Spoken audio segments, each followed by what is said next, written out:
Hi hello welcome to మొక్టా media. Arava శ్రీధర్కి సంబంధించినటువంటి ఇష్యూ. జనసేన పార్టీ ఎమ్మెల్యే, ఏ ఎమ్మెల్యే అయినా తప్పు చేయొచ్చు, ఏ పార్టీకైనా సంబంధించినటువంటి వ్యక్తులు ఇలాంటి వాటిలో సర్వసాధారణం అయిపోయింది. బట్ జనసేన అనేప్పటికీ కొంత ఇంపాక్ట్ ఉంటుంది. తప్పే డెఫినెట్గా. అలాంటి కంట్రోలింగ్ కావచ్చు, అవతల ఆవిడ స్కెచ్ చేసిందా, లేదంటే ఆవిడ ఎలా పెట్టిందా, లేదంటే వైసీపీ వాళ్ళు ఉన్నారా, ఇంకొకళ్ళు ఉన్నారా, ఈ పత్తేపారం మాటలు మాట్లాడకూడదు. నీ దగ్గర అలాంటి లొంగిపోయేటువంటి ఆలోచనలు ఉన్నా, అలాంటి వాటికి బలహీనత ఉండేటువంటి ఆలోచనలు ఉన్నా, అలాంటి వ్యక్తిత్వం ఉన్నా జనసేన పార్టీలోకి వెళ్ళద్దు. చాలా క్లారిటీగా చెప్తున్నా.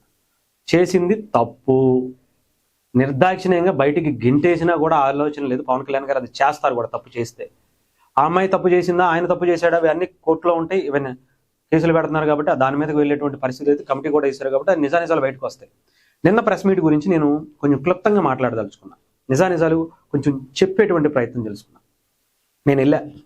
నార్మల్గా ఏమనుకున్నారంటే చాలామంది అక్కడ ముఖ్యంగా వాళ్ళు ఓన్గా కొంతమందిని మాత్రమే పిలిచి లిమిటెడ్గా పేటీఎం బ్యాచ్కి సంబంధించినటువంటి వాళ్ళని పిలుచుకుని ప్రెస్ మీట్ పెట్టి హైలైట్ చేద్దాం, ఇది చేశారు, అది చేశారు, ఇది చేశారు అని చెప్దాం అనుకున్నారు. బట్ మమ్మల్ని ఎక్స్పెక్ట్ చేయలేదు. ముఖ్యంగా నాలాంటి వాడిని అసలు ఎక్స్పెక్ట్ చేయలేదు. నాతో పాటు ఇంకొక జర్నలిస్ట్, ఛానల్ పేరు కూడా అనవసరం, ఆయన నేను ఎలా అంటే ప్రశ్నించాం. అంటే వేరేగా ఏమి వేరే లైన్ దాటో ఇంకొక దాటో ఎక్స్ట్రా మాట్లాడిన ఒక తింగర ఎవడో కానీ లవ్ అంటే ఏంటో చెప్పండి అనే ఒక తింగర క్వశ్చన్ వేసాడు. అలాంటి దరిద్రమైనటువంటి జర్నలిజాన్ని అయితే నేను చేయను. మినిమం నాలెడ్జ్ ఉన్నటువంటి వ్యక్తి, మినిమం సబ్జెక్ట్ ఉన్నటువంటి వ్యక్తి, మినిమం కనీసం తెలిసినటువంటి వ్యక్తి అయితే అలాంటి చిల్లర మాటలు, చిల్లర క్వశ్చన్స్ అయితే అడగరు. ఇంకోటి, ప్రెస్ మీట్ గురించి క్లుప్తంగా ఒక 5 నుంచి 7 నిమిషాల్లో చెప్పే ప్రయత్నం చేస్తాను. ప్రెస్ మీట్ జరిగింది, అనేక ఇష్యూస్ మాట్లాడుకుంటూ వచ్చాం. ఆమె చేసినటువంటి అలిగేషన్స్ గురించి తిరిగి ప్రశ్నించేటువంటి ప్రయత్నం చేశారు. అబార్షన్లు 5 సార్లు అన్నారు కదా. ఫస్ట్ అబార్షన్ ఎప్పుడు చేసుకున్నారు, ఎక్కడ చేసుకున్నారు, సెకండ్ అబార్షన్ ఎప్పుడు చేసుకున్నారు, ఎక్కడ చేసుకున్నారు, 5 అంటే సంవత్సరన్నర కాలంలో, అంటే 18 నెలల కాలంలో 5 అబార్షన్లు అనేవి అసాధ్యంగా అంటున్నారు. అంటే ఎవరు అన్నారు అని అడిగింది ఆవిడ. డాక్టర్లే చెప్పారమ్మా. నేను డాక్టర్లు, ఎస్ నిజంగానే నేను డాక్టర్లు అడిగే వెళ్ళాను. 5 సార్లు సంవత్సరన్నర కాలంలో 5 అబార్షన్లు చేయించుకోవటం అనేది ప్రాక్టికల్గా చాలా చాలా కష్టం అంట.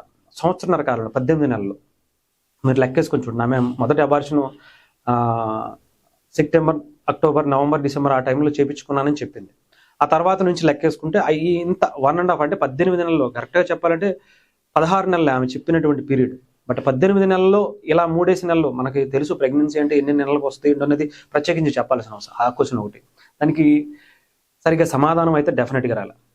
అంతేకాదు ఇంకా చాలా క్వశ్చన్స్ అడిగాను. ముఖ్యంగా 25 కోట్లకు సంబంధించినటువంటి డిమాండ్కి సంబంధించి ఒక వాయిస్ వినిపించాం.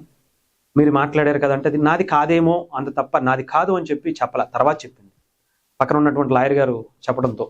ఆ తర్వాత ఇది మీరు ఆయన బలవంతం చేశారు, నన్ను ఇబ్బంది పెట్టారు అని చెప్పారు కదా, మీరు ఫస్ట్ వెళ్ళారా, ఆయన మీ దగ్గరకు వచ్చారంటే నేనే వెళ్ళానని అంది. ఏ టైంలో వెళ్ళారని చెప్పాను. ఇలా రాత్రి 11ంటికి వెళ్ళానంది.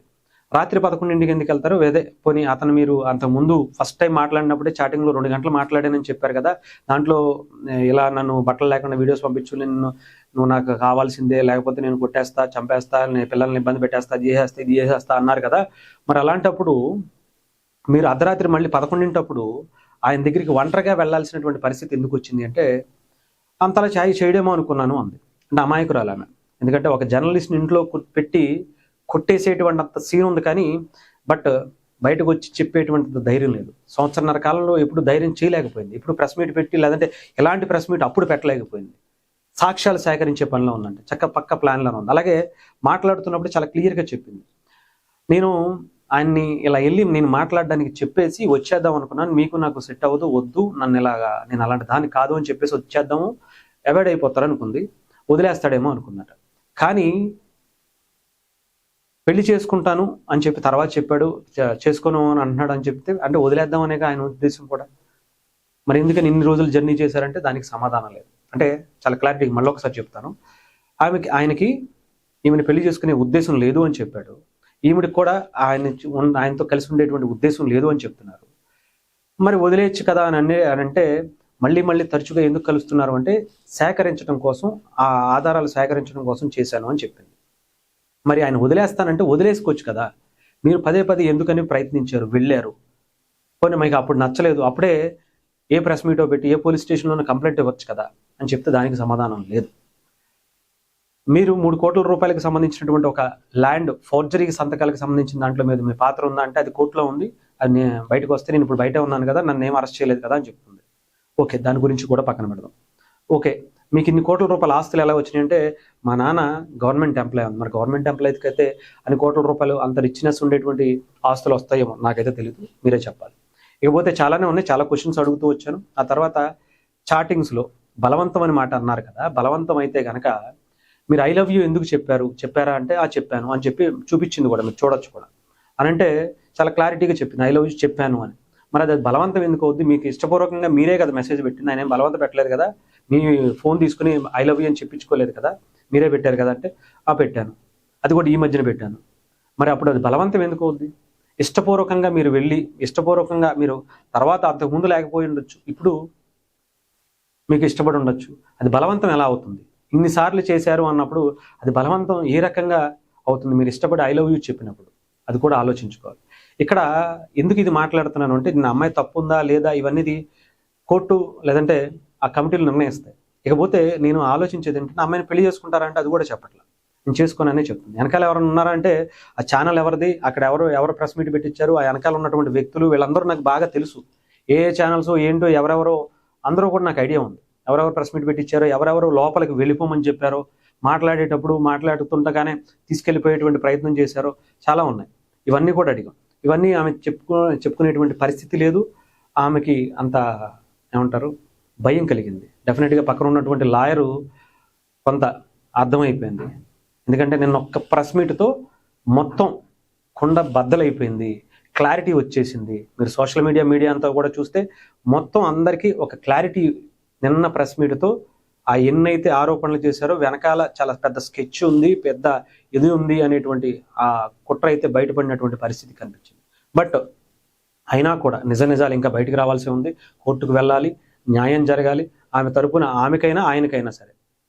ఇక్కడ కులాలు మతాలు పక్కన పెడితే ఇద్దరిలో ఎవరు తప్పు ఉన్నా సరే వాళ్ళకి శిక్ష పడాల్సిందే. ఎందుకంటే రీసెంట్గా మనం కేరళలో ఒక ఇన్సిడెంట్ చూసాం. బస్సులో అసభ్యకరంగా తాకాడని చెప్పి అక్కడెక్కడ తాకినటువంటి ఫొటోస్ పెట్టకుండా వీడియోస్ పెట్టకుండా ఆయన మీద నిందేసింది. ఆయన సూసైడ్ చేసుకుని చనిపోయాడు, పరుగు పోయిందని. ఆ తర్వాత ఎంక్వైరీ చేస్తే ఆమె అలాంటిది ఏం చేయలేదు, పబ్లిసిటీ కోసం చేశానని చెప్పింది.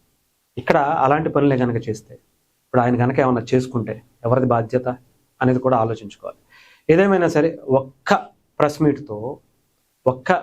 నిన్న జరిగినటువంటి ప్రెస్ మీట్తో మొత్తం అందరికీ క్లారిటీ వచ్చిందని అనుకుంటున్నాను. కావాలంటే మళ్ళొక్కసారి మీరు ఛానల్లో వీడియో కూడా చూసుకోవచ్చు.